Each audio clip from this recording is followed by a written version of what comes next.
The reserve important for the Brisbane Lions as a club to get going? Oh, look, I think the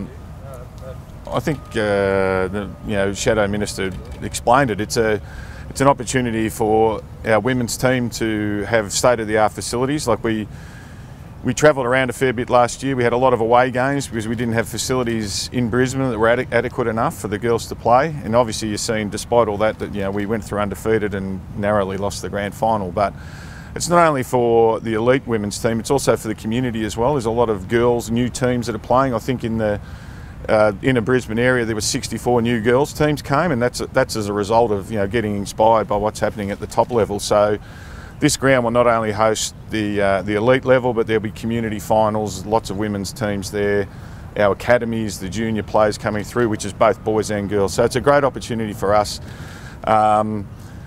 The competition expands in 2020, so next year there's 10 teams, then there'll be 12, and it won't be long before every club has a team. So we need a standalone facility, which we'll get, and that's the great thing for us. So it's fantastic for the support from the Liberal Party for this.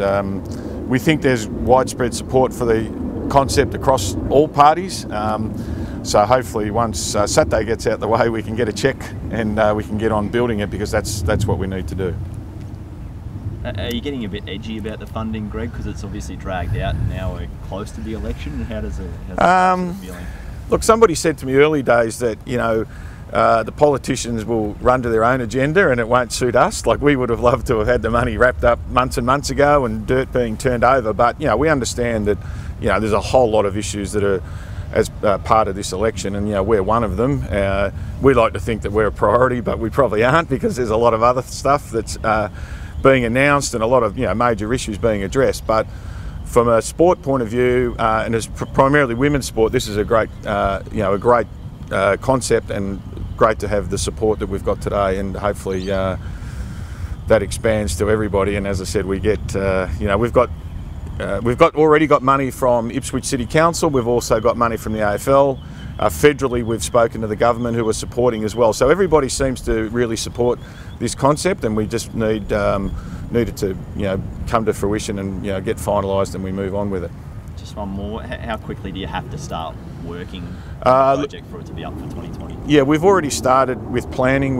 Because we have got some funding already, we've already engaged architects, so there's some planning being done. We've looked. It'll be the first facility too that will be tailor-made for women. Like, even other clubs that have built facilities, they didn't have a women's team.